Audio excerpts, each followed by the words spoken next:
Hello, this is Liz Lawless, your host for Wild West Diversity, where we tell the rarely and untold stories of multicultural contributions to the settling of the American Wild West. Each Thursday at 5 p.m. Central Standard Time, we'll be sharing a historical legend and a living legend. Someone from history and someone living that Western lifestyle today, keeping it alive for the future generation. We hope you'll join us on Thursday. If not, we'll see you on the trail. Hello, this is Liz Lawless, your host for Wild West Diversity, where we tell the rarely and untold stories of multicultural contributions to the settling of the American Wild West. And so today we're going to be talking about something that's been around a long time, and that's farming and ranching and farm and ranch life. And so I'm very excited today to be talking with rancher and living legend Cleophus Mills. Cleo, welcome to the show. Thanks so much for joining us. Thanks for allowing me to come on the show this evening. Yeah, that's great. So, you and I talked offside a little bit about most people don't really understand what ranching and farming is really all about because so many of us live in the cities now. So tell us a little bit about your background. How did you get interested in this ranching lifestyle and farming? Did you always do that? Was your family doing that? Or was that something that you just decided you liked yourself? No, I grew up in the country from a little town called Marva, Arkansas, and that's where all my farming background come from. Uh-huh. So I decided to get into the ranching.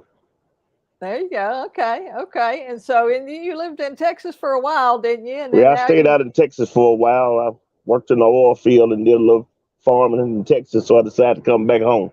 Right. So you moved back to Arkansas now, and that's where your place is now, isn't it? Yeah, so it's in Arkansas. Okay, and so you were telling me what you bought 100-acre ranch. Well, I hadn't bought it. I'm leasing, but it's in the process of owning 100 acres here shortly. Yeah. Right. Uh-huh. Yeah. So you were working your way to that and kind of bringing that back too, right? Because that was kind of a ranch that really kind of had fallen, in disrepair, or it's just been for sale, or it's been out there and you've just been leasing the land, which that's how a lot of people start, isn't it? Yes, I'm trying to bring it back and revive the operation with the fencing and the barn and trying to bring it back together. Basically, what I'm trying to do.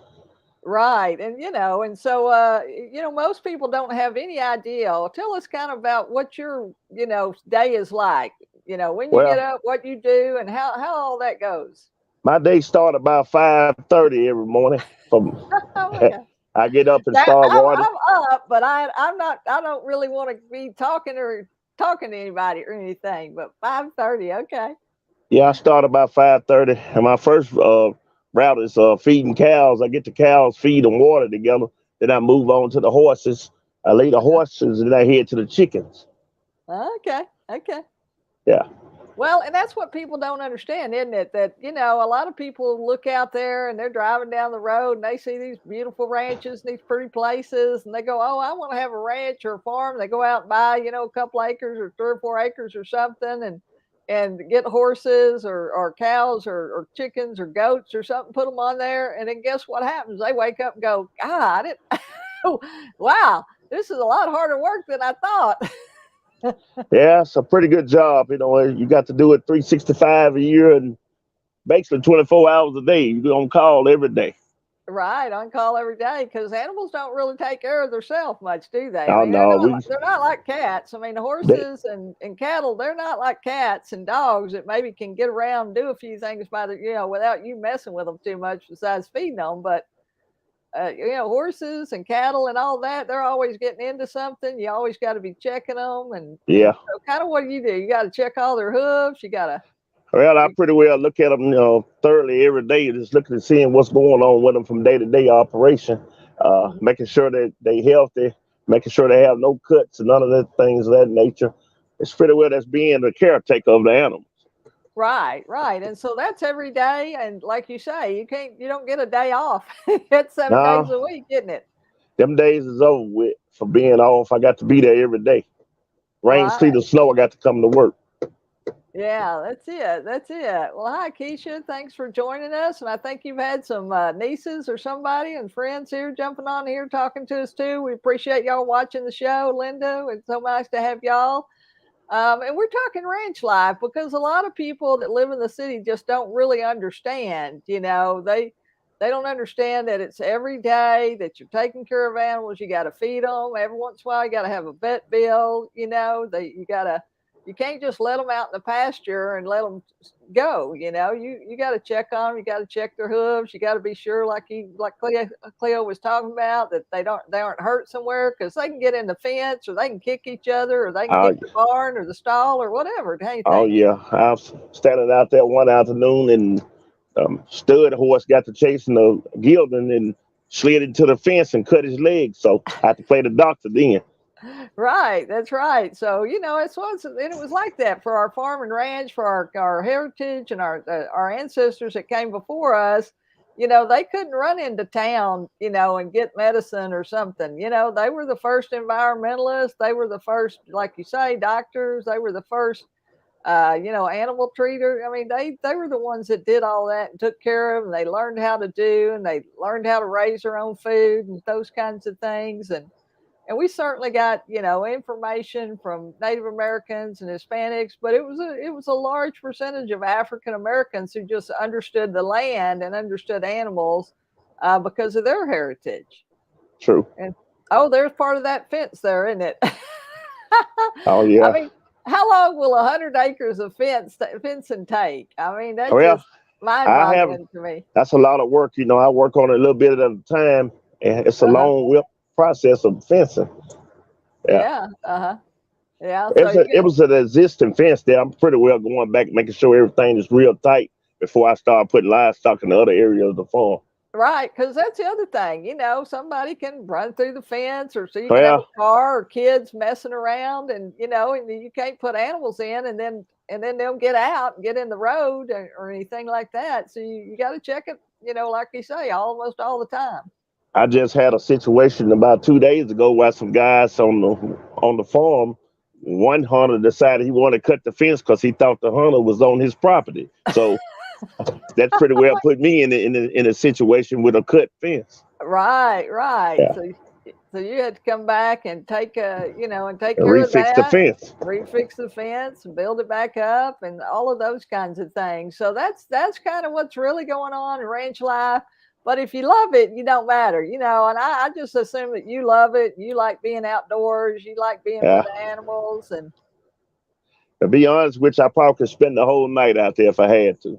right, right. Yeah, Yeah. I Like love it. what I do, and that's what Uh-huh. I'm going to continue to keep doing. As long as good Lord let me do it. Yeah, there you go, for sure. So and we have, we've talked a little bit about, a couple of shows ago, about there's a Taylor Stevenson Ranch, down in Houston. I don't know if you Yes. know about them, and they're a part of that African American 100. Hmm. They've had a ranch in the same family for over 100 years, and it's going on about 110 or 20 now, I think. Hmm.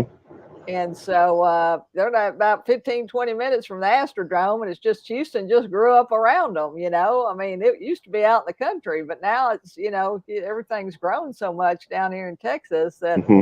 a lot of ranches and farms and things like that, like you say, they start selling off. And I guess, when some of the older folks, pass away, the kids aren't quite as interested in farming and ranching. So that's why I really wanted to talk to you, because it's not for everybody, is it? No, ranching definitely is not for everyone. Basically, I learned all my farming experience as a young man at an early age because my mother taught me how to become a hard-working young man. Uh-huh. Right, So I'm right. not afraid of work. So if you're going to be a rancher or a farmer, you better be willing to do some work. Yeah, for sure. Well, our, producer Russ, he had, I think, 10 acres and then 30 acres, and so he had horses and other animals and stuff like that. And so you've got chickens. You doing chickens for eggs or Well, meat I or what? hadn't I, I hadn't got into selling the eggs yet, but that's my plan. It's going to be into the meat part and the eggs production. Right, right. Okay, Yeah. that makes sense. That makes sense. So yeah, so Russ said his favorite thing was hauling hay. Oh yeah. I deal with hay quite a bit. Right. I was going to say, tell us kind of what you feed. What do you feed horses and cattle? Well, I feed my horses sweet feed and corn and some other little combination and hay pretty well Uh huh. right now. Yeah. Uh huh. Uh huh. And And how a do you? chicken. where do you feed? Where do you feed? Do you feed out in the field, or do you feed at the barn or I the try my stable? best to feed mines in the stable. Right. You Hmm. know, in case they do get a loose, they'll be used to being around the buckets and stuff like that, and they'll come back up to the barn. They get Uh-huh. hungry, they coming back up. Right, right. So what you put feed in a bucket or something and shake it around, they get used to Yeah, the sound and the I, smell and they come yeah, I got running. a bucket that I put it in, and they waiting on me every morning. I show up at the barn at the gate. Right. They know, yeah, they know you're coming, aren't they? They're Oh waiting yeah, on you. they waiting on me. Yeah, yeah, They for want to know sure. why Cleo haven't came on time. That's right. Where is that guy with the food? We'll tell him to show up. Well, I Yeah, want y'all to know that you can connect with Cleo on Facebook. His facebook.com/Cleophus Mills. I'm going to spell that for you because some of our people are just listening by audio. So that's Cleophus.Mills, MILLS.9. So Cleophas Mills 9, that's his Facebook page. You can follow him there. You can catch up with him and connect. So, if you got some interest in Western lifestyle and ranching and farming and some questions, I mean, I'm sure that Cleo would be happy to tell you that and answer any questions for you because, I mean, the same thing we've talked about with horse trainers. You can't just go out and buy a horse and put them out in the pasture and think, oh, you're just going to jump on him and ride. And it doesn't work like that. You got to get to know these animals. You got to these animals learn to trust you, and they're like people, aren't they? They kind of uh, have uh, personalities, don't oh they? yeah, they got personality. I bought horses before. I thought I could get on him and ride him the first day. We had never got acquainted with each other, so he decided he didn't want me to ride him. So I just got throwed off and took him back to the stable and tried it again. Right, right. Well, and Yeah. that's it. That's how it was in the old days too, wasn't it? But, Oh yeah. they'd bring in wild horses, and those horses had to be broke, or those horses had to be ridden, and somebody had to ride them. And so, that's what cowboys did. That's what ranchers did. That's what guys did. They just got on there and they tried to ride, and they got bucked off. They got on again. They got bucked off. They got on again until Yeah. eventually you kind of get them to the point where they trust you and they settle down a little bit, don't they? Oh yeah. I just got over one that stepped on my foot about 2 weeks ago, so I just had to keep on rolling with it. It was painful, but I had to deal with it. Right, right. Yeah, so Yeah. that's the other thing. So do you have a favorite or what are some of their names? Well, That I was got always one of my them out favorite there. thing. I got my first horse. It's called Ace Boogie, and I got Sonny, and I got Susie, Uh-huh. Uh-huh. and I got a couple other ones that I board. Got one called Rocky. Uh-huh. So they all pretty well got a name. They pretty well know their name every morning. They Right, answer to their name. and they answer to their names too, don't they Oh now? What yeah. kind are they mostly quarter horses or are Well, they kind of different breeds? I got quarter horses. I got Tennessee Walkers right now. Right, right. Okay. Yeah. Yeah. Well, and like you say, we had a guy that's a Tennessee walking horse trainer and he competed, and he's an African American fella. The same thing, his dad was a trainer over in, I guess, in Georgia growing up, and he was around the horses and stuff. And then when he got older, he started doing himself. But that's what he loved because he said, why why drive a Chevy when you can have a Cadillac? Oh yeah. About Tennessee walking horses. He just said the ride was just so much smoother. Well, they rise pretty good. So you can put a cup of coffee on them and ride them if you want to. Right. There you go for sure. So those are a couple of paints there, aren't they? That's Oh what yeah. Russ was saying. He liked those paints. And our other Cleo Hearn, with the rodeo, he always had a beautiful Palomino that he rode that was his calf roping horse for years. And part of the reason he won is because of that horse. That horse was well trained and it did what it was supposed to and it knew what it was supposed to do and it could stop on a dime and it would stand there, while he went down the rope and got the calf and tied him up. And so Hmm. a good horse is, you can't beat it, can you? He your best friend. Well, that's it. That's it, aren't they? They Oh they do yeah. come and they, like you say, they follow you around and they want to be close to you too. Once you got to develop that relationship with them, and Yeah. They get jealous of each other real quick. that's it. That's it. Well, what's your favorite story? Do you have a favorite story about the farm or about one of the Well, animals or? my favorite story is this: when I was first got access to the farm, I was just so happy to be able to have the farm. Uh-huh. And Uh-huh. that's my favorite story. The biggest part is just my goal is to try to get this farm up and running and start production. Right, right, Yeah. for sure. And you plan to, to add some other things. You got, I guess, you got horses and cattle, and then you got some chickens, and then later Well, on, do you have any hopefully, vegetable type stuff, gardening? Are you doing no, some I don't sustainable got time. farming? I got no time for no produce right now, but pretty well got my hand full up. But I'm gonna add some meat goes to the operation here shortly, and Right. hog production. I used to raise hogs, but I was into the row cropping, so I'm going back into the hog production. Hopefully, sometime within the next 6 months. Right, right. Yeah, Okay. So goats and hogs and goats kind of are both things, aren't they? They kind of keep things cleaned up around yeah, and they're fun to have and they're always interesting too. yeah. They do. They does a good cleanup job. I need some just to clean my fence rows up and turn Uh-huh. around and sell them for meat production. Yeah. Uh-huh. Wow. Uh-huh. And then you're gonna what you're gonna add some you maybe some sheep too later on if you get down Well, the road there. that's in the process too. I'm working a Uh-huh. deal right now. I'm trying to get a few sheep too. Right. Yeah, Yeah. it's just So gonna be an old McDonald farm out there here for long. yeah. Have you got some like dogs that running any of your cattle, or you just got a few head of those who eventually. Well, I ain't got no dog. I'm on the process of getting me a good cattle dog. Yeah. Yeah, Yeah. It's that's the thing too. When we talk about the historical stuff, we talked about Bill Pickett, being the father of bulldogging or steer wrestling. He basically created that event, but he didn't create that event. The dogs created that event. He watched the dogs go into the thicket and into the, sagebrush and cactus and stuff and pull those steers out by the lip.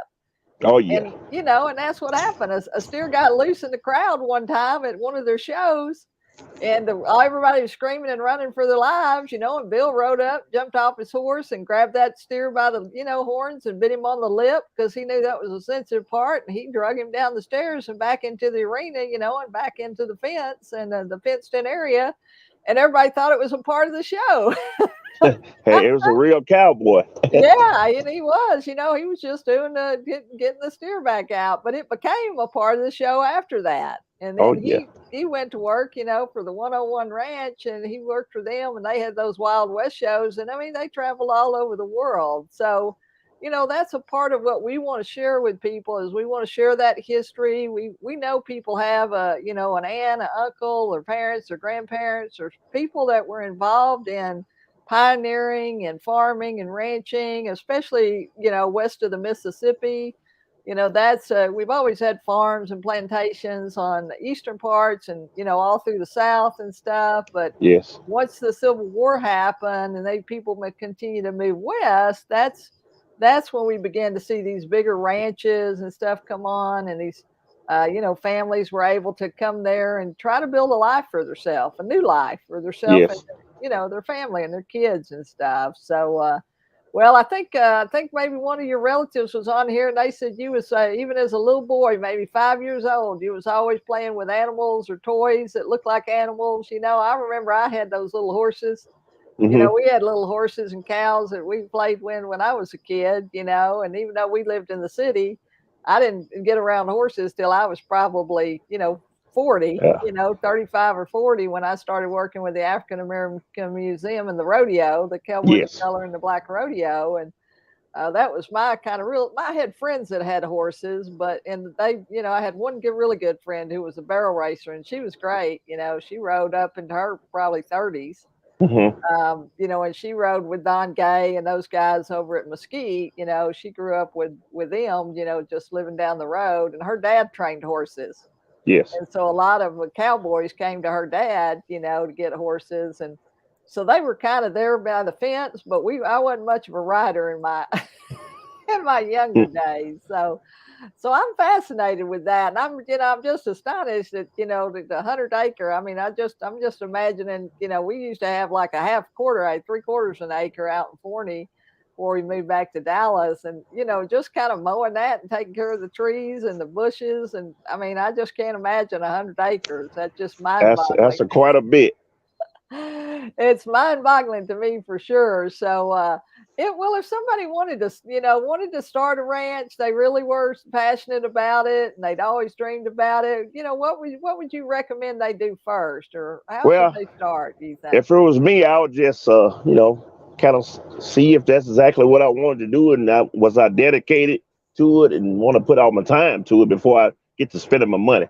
Right, for sure. And they could probably go out and work. So they could probably find somebody that had a farm or a ranch nearby and just see if you go by and volunteer. And there are a lot Yes. of programs too now, especially programs for vets and Hmm. for children that have disabilities. And you can go out and find and see, and be around horses and be around, the outdoors and ranches and see if it's something you'd like. Oh yeah. Yeah, and so Russ is kind of asking, do you have crops on the ranch, or just the hay?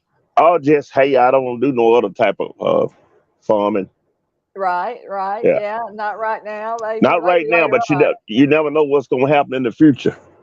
Hi, Tyra. Thanks so much for jumping on here. Yeah, we are proud of Cleo, and like you say, because he's keeping that lifestyle alive. He's keeping that ranch and that farm lifestyle and the Western lifestyle going. And it's not an easy life. It's not easy. It's like you say, it's an investment of money. It's an investment of time and energy. And so I'm really glad that I can bring you these living legends here on Wild West Diversity. This show is live right now to be live 24 hours on LinkedIn, YouTube, and Facebook. So you can come back and watch this again. Then it's going to archive to our YouTube channel. So that's Wild West Diversity on youtube.com. You can go there and subscribe. You can always come back and watch this show and see Cleo and hear about ranching. You also can find out about some of our other folks. We've talked to artists, we've talked to stock contractors, we've talked to entertainers, we've talked to actors who played Western characters. And so all that's available there. Also, if you'd rather listen, this gets pulled down. It goes out to 11 different podcast channels. So if you like Spotify or you like iHeartRadio or Apple or iTunes, whatever it is you're doing or what you like, we're probably available there. So if you'll go to Wild West Diversity and just look up episode 41, you'll see there Cleophus Mills. And so I'm going to give you his contact information again. It's facebook.com/Cleophus, Cleophus Mills, Mills, 9. So Cleophus.mills.9. If you're looking at Facebook, go and connect with him and become friends, because we can. The wonderful thing now about technology is we can have friends all over the country. You and I haven't met before, have you? Oh yeah. We We just haven't met in person, but we've talked on the phone quite a Yeah, bit. we talk on the phone, we Facebook. I mean, I see your post on Facebook, and that comes up on my feed, and so I can kind of keep track and see what you're doing and Yeah. what's going on there. And so, well, we're kind of getting down here toward the end. Is there any last thing that you want to tell folks about the ranch lifestyle and why you love it so much? Well, I love ranch lifestyle because I was born and raised doing that type of work. So, and I'm hoping to keep doing it for the future. Right, Yeah. right. Keep doing it for other folks. And Appreciate you. you got family, Oh or is yeah, I it got just family you? where I stay at. Right, right. Well, maybe you can get some of them to come out there and help you with that fencing. I don't know. That fencing kind of separated men from the boys. For sure, for sure. Yeah. Well, I appreciate you getting on so much, Cleo, All right. and we wish you all the best of luck with those 100 acres and those horses and cows and sheep and goats and All everything right. you're going to have out there. And when we get up to Arkansas, we're going to be stopping in to see you. All right. Okay. Well, always my pleasure to come to the farm. All righty. Sounds great. Well, thanks All so right. much for joining us today, and you have a great day and be safe And out you have a there. wonderful evening. Thank you. I'll do it. All right. Hello, this is Liz Lawless, your host for Wild West Diversity, where we tell the rarely and untold stories of multicultural contributions to the settling of the American Wild West. Each Thursday at 5 p.m. Central Standard Time, we'll be sharing a historical legend and a living legend. Someone from history and someone living that Western lifestyle today, keeping it alive for the future generation. We hope you'll join us on Thursday. If not, we'll see you on the trail.